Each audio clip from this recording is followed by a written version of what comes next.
It's time now for Countywide, a special presentation of Yavapai Broadcasting News. Join Paul David and Kyle Benedict as they talk with our community's leaders, newsmakers, and people in the know. You'll hear about the hot topics that affect all our lives in Yavapai County. And now here's today's Countywide.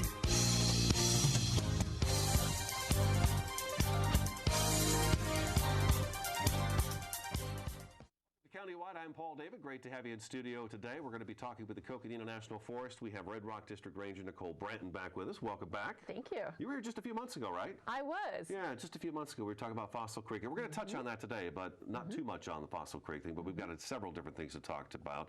And then my guy. The guy called that I need information on Coconino National Forest, Brady Smith. How you doing? Good. How are you? Very good. Very good. Thanks for coming in today, you guys. I know it's a bit of a drive to come down and do the show, but that's great that you're here. Let's start with Fossil Creek. Initially, we're going to have you come in because we thought we had a final decision and we knew where we're going exactly with Fossil Creek, but we're not quite there yet. So let me ask you this. Where are we exactly at with the Fossil Creek? Yeah, so we're still working on that analysis. We're working on trying to have kind of a know before you go summer at Fossil Creek where people can make reservations ahead of time and know that they have a parking place there and that they're going to be able to play for the day and maybe be able to enjoy a nice breakfast before they come out rather than having to hurry out and try to scramble for one of those parking spaces in there. So we're working on that analysis, just getting the pieces together to how that's actually going to operate this summer.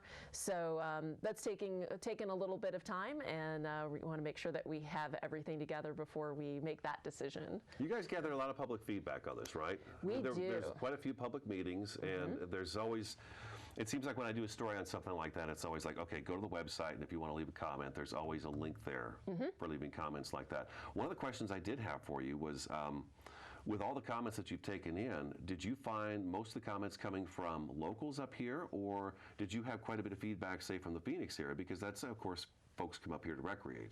Yeah, exactly. So most of our comments have been from the local communities. Okay. And, you know, it's always hard to reach Phoenix to get people's comments. That's why it's great to come on shows like this, because there's folks who don't come to our website or don't follow us on Twitter or things like that, don't get our press releases. So it's always good to be able to get out the word to people. So one of the things that we do have going on with Fossil Creek is, of course, this, we're trying to get this know before you go concept in place for this summer, but we're continuing to work on the long-term plan for Fossil Creek, which is what we call the Comprehensive River Management Plan. Okay. And we have a lot of community involvement in that. So in fact, this afternoon we have a meeting of a group called the Verde Front that's collaborative here in the Verde Valley around recreation, economic development, and resource protection, primarily related to riparian, river areas here in the Verde Valley. That group has a working group on Fossil Creek now, and we're actually meeting this afternoon. So I'm really excited about that group. It's made up of our elected officials here in the Verde Valley, the county supervisors, the mayors of all the communities here along the Verde, but also in that working group, environmental groups, researchers. Game and Fish is a co-convener of that with us. Just a really great mix of all, including emergency responders, because as you know, the health and safety issues. Sure. I know that's always been one of the biggest issues down there is the overcrowding happens, and then you can't get an ambulance down there if you need to. So. Right. And all the rescues that have to take place down there as well. Exactly. Okay, so those are some of our key issues we're really worried about. So that's why I'm excited to have all of these people come together and give input on the river management plan. So if people want to check that out, that's open to the public. Public is always welcome to attend Verde Front meetings. We're just, the Forest Service is one member of the Verde Front, but I invite anybody to join us, and you can check out verdefront.org. Verdefront.org, okay. To find out about those meetings. And the Fossil Creek Working Group is one working group of that. There's working groups on all kinds of things people are interested in here in the Verde Valley, from volunteerism to promoting sustainable recreation around our sites here, to river recreation, how we monitor the kind of impacts recreation is having to the resources that we all love and make us want to be here in the first place. So lots of opportunities for people to get involved, and that really is a grassroots, community-based approach to collaboration around recreation here in the Verde Valley. Folks around here are pretty good about stepping up when it comes to stuff like that. There's a lot of different groups that are working on the Verde River and stuff like that, so I think that's pretty good. Let's switch gears. Let's head north where the snow's been. Yeah. All right, and then we'll come back to the Red Rock Ranger District. But up on the Coconino National Forest, since our first couple of big storms, Brady, we've had, I've been doing a story on Fridays. Friday's always the day, and then Monday, sometimes we kind of recap the story too, because we get word from ADOT as to just how big the backup was on Highway 180 for all the snow play areas out 180, along with Snow Bowl, the Nordic Center, and everything else that's out there. How's that been going this year? Because it has been really busy this year. I mean, last couple of years, we've had snow, but not nearly as much as we're getting this year. Yeah, I mean, you know, back in 2009, 2010, we had a bumper year with snow. And then, of course, we're kind of seeing that a little bit this year as well. So, you know, I always tell people in Arizona, the public flocks towards water. This is just another form of water, really, that they're flocking to because it's a lot of stuff to do and it's very fun. So, you know, the majority of the snow places are along 180. You have Wing Mountain and Nordic Center, like you said, and of course, Arizona Snow Bowl. There's a pit up there called Crowley Pit that a lot of people go to sled. So that whole corridor gets pretty congested. And we're seeing that again this year. Of course, we can't really control that. People just have to have an understanding that it's going to take a while to get to where they want to get. But what we're trying to do is let people know, you know, when you do show up, just like camping, when you go sledding, pack out what you pack in and don't leave trash behind or broken sled pieces, things like that.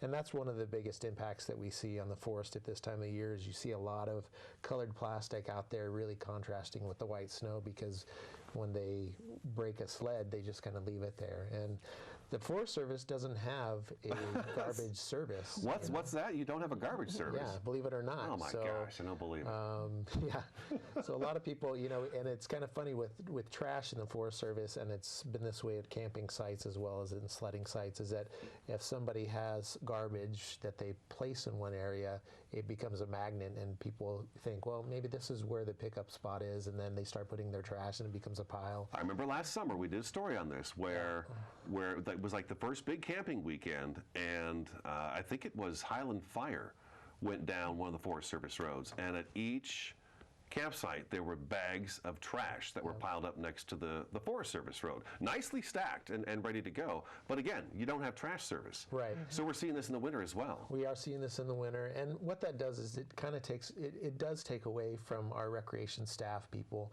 that have other jobs and primary duties, and it's taking away because they do, you know, when they come upon that stuff, they see it as their responsibility to keep the forest clean, and so they'll pick it up. But it does take away from their primary duties. And we're always trying to get out word that we don't have a trash service, so please pack out what you pack in. And so we're trying to spread that message as people come up and go sledding. I'm a little baffled that we still talk about these things. Some of the topics I know, but we still talk about them. We have to keep talking about them and keep talking about them until I guess they just don't happen anymore. We have to take our first break. Red Rock District Ranger Nicole Branton in studio today. Coconino National Forest spokesman Brady Smith. This is Countywide. We'll be back in just a couple minutes.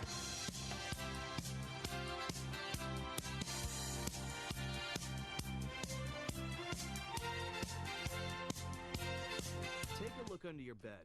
Find stuff under there? What about jobs? No? Now try your closet.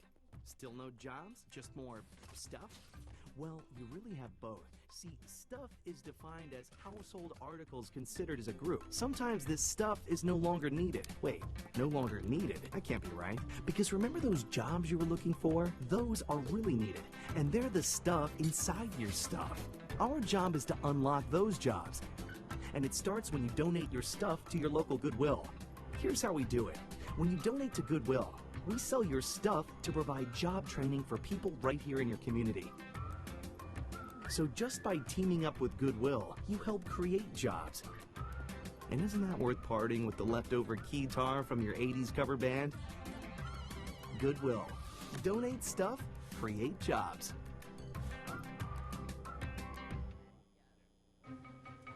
Me and my boy Matt had it good. He had catnip that was off the hook. But one day, he brings a girl home, and she's allergic to cats. Every sneeze was a nail in my coffin. Now I'm in a shelter. It's decent, but they don't even have Wi-Fi.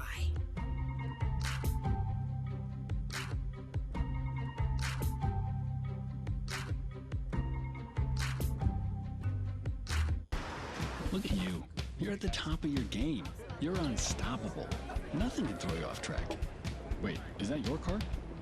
Uh-oh. Yeah, I saw that coming. That will throw you off track. You're looking at around 10 grand in fines, legal fees, and increased insurance rates. Let's try this again. Smart move. Because buzz driving is drunk driving.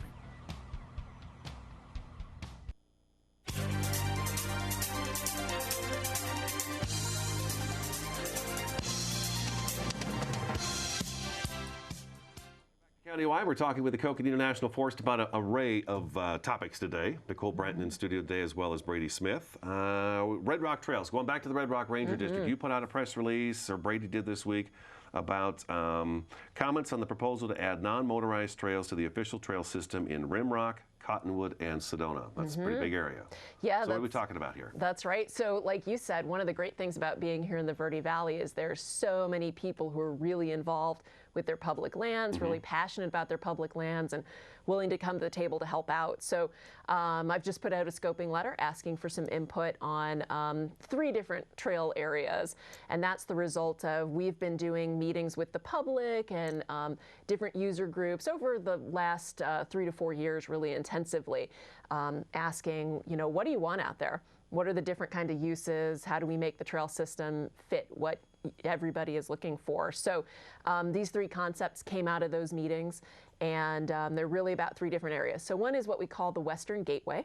That's West Sedona, north of 89A, over by the high school. That's an area that has seen a lot of mountain bike use and frankly creation of what we call user-created trails, people kind of riding in trails. So when people do that, they're not built sustainably, because they're not built, right? And they may pass through archaeological sites or come too close to water, things like that that are going to cause resource impacts. So in that area, we're looking at developing a number of trails to accommodate that use. We've heard it loud and clear that people want trails over there. Yeah, definitely. But to be able to build those sustainably, get rid of those trails that have been ridden in or created that are causing resource impacts, and to provide some loop experiences there to really design a good trail system that's going to be enjoyable for people and serve a variety of different user levels. It's hard to have entry-level mountain bike trails in that Red Rock country. So that's the first area. The second one is an area we call Montezuma Crossing. So that's the Rimrock area connecting a couple different parts of that Beaver Creek community area. And then the third one is the what we call the Cliff Rose Trail. That's here around Cottonwood. Okay. So really looking for impact or input on those trails, what people want. Have we kind of got it right about which areas? And then, as always, we're always looking for partners for how do we keep maintaining those trails? Because if we build something and we're not able to maintain it, we're not really serving the public very well. Right, you've gone right back to the trail that somebody just cut themselves then. Right, right. And the best part about being the district ranger here in Red Rock is that we do have all of these partners who come to the table, help us build trails, help us maintain trails. And so we just want to make sure we're getting good input from people and know that we're building the right things. So we're asking for comments on that by the end of February. Okay. And people can find that information, maps, and descriptions at coconinonationalforest.us. Yes. Is it that simple, the website? Well, that's our main website, and then we'll branch off to where you can find the public comments. Yeah, there's usually a lot of dots and slashes in there. So that sounded so simple. Oh my gosh, that's great. So are we talking about mountain biking or hiking as well on foot? Both. Okay, and what about for horses? Would these trails be equine accessible as well. Most likely. That's part of what we're looking for input on. All right, is what are the different uses people want? So I'd imagine those three things right there would be the big ones right there. Brady, I got a question for you. I'm going to kind of throw this one at you too. Prescott National Forest had some folks that had gone out hunting and camping in the forest, and it was the week of that storm. They wound up getting stuck out there. We did stories with you when winter was starting that a lot of Forest Service roads were closed. Are you guys having any issues with folks getting stuck out there in the forest and tearing up the roads? Because I know that's a big problem right now this time of year, and even in the spring is a big problem where we go out on those soft roads, we tear them all up, and we really don't have the money to fix those roads. Yeah, I mean, every year we do have a period of time right when we go into seasonal road closures. And what we do is we will swing those gates, and like the first week when we say we're going to start closing these roads, we'll swing the gates so that people know that this is getting ready to be closed, and if those that are stuck behind there can still get out. We haven't really had a lot of people get stuck this year. It varies every year, it just depends, and it depends on who got the word. But it's kind of being well known that these roads are closing down. You know, but like Nicole has said, it's hard to reach sometimes the Phoenix audience and let them know, because a lot of these people are people that just moved to Arizona perhaps. Right. And so they're hearing it for the first time or not hearing it at all, and then they come up and they discover that. Sometimes we do run into problems with places like Schnebly Hill, where it starts in a desert environment, right? And then it rises and it gets to I hadn't thought about that, yeah. It gets to a Quickly point where changes. there's snow. And so, you know, we try to get word out to that effect where, you know, you need to be aware of what road you're on and what the elevation is going to be when you get to the end of that road. Okay. And so hopefully, you know, we've not heard a lot of...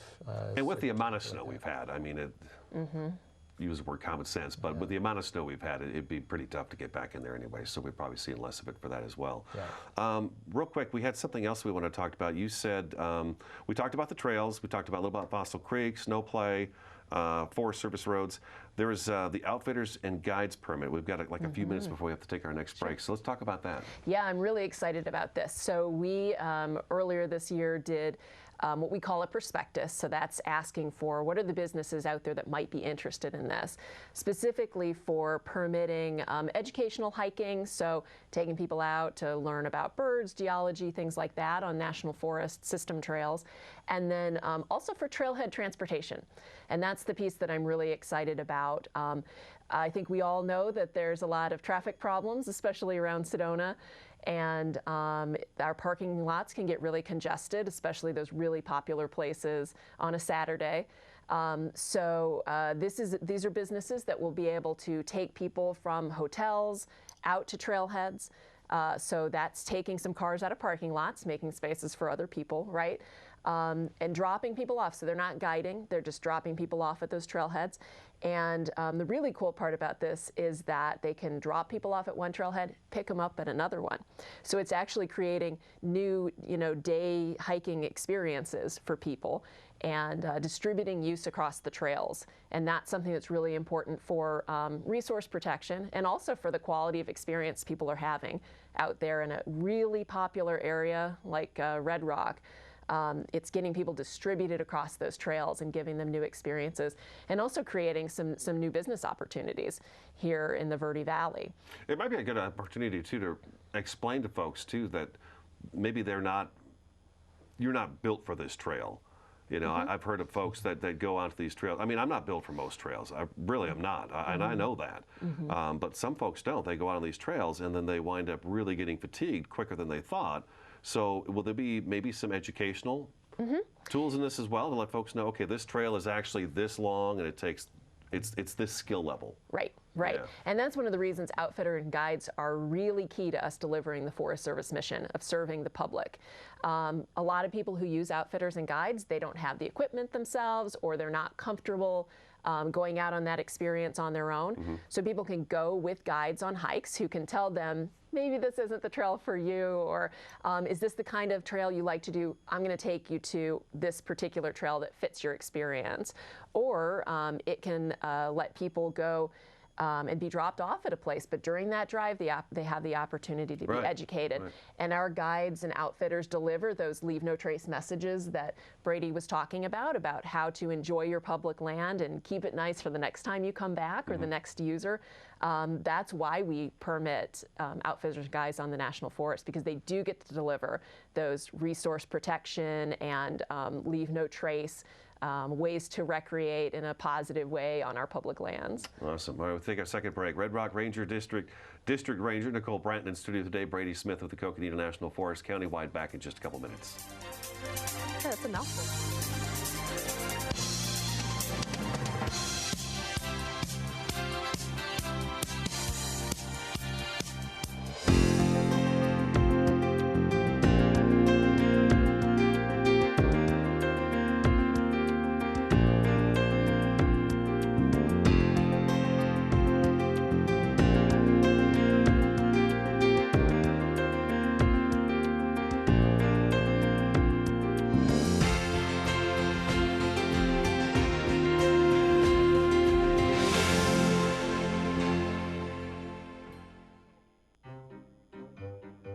Think getting dumped by text is harsh.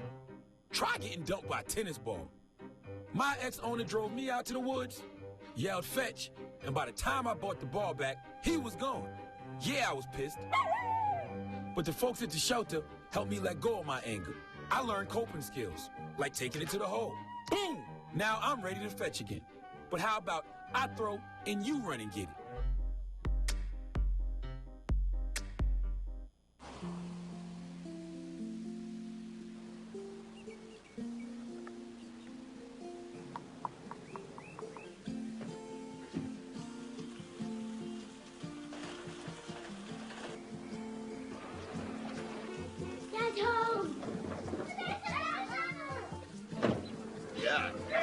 The smallest moments can have the biggest impact on a child's life.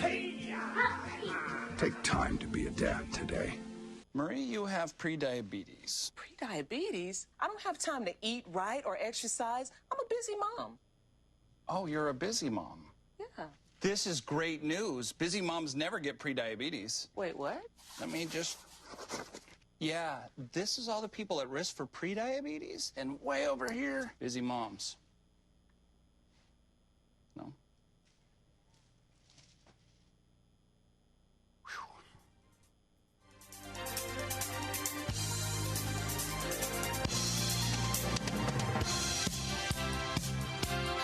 Welcome back to Countywide. We've got just a couple minutes left back in the program, and we've got one more item we want to talk about, and there's something going on in Cornville. Right, so we've talked mostly about non-motorized recreation. We also have exciting stuff going on around motorized recreation as well. We're working on what we call the Cornville single track trail, so that's going to be for motorized use, single track to use here in Cornville. I'm always excited when we're doing something in some of the underserved communities here in the Verde Valley, maybe don't get as much attention as Sedona.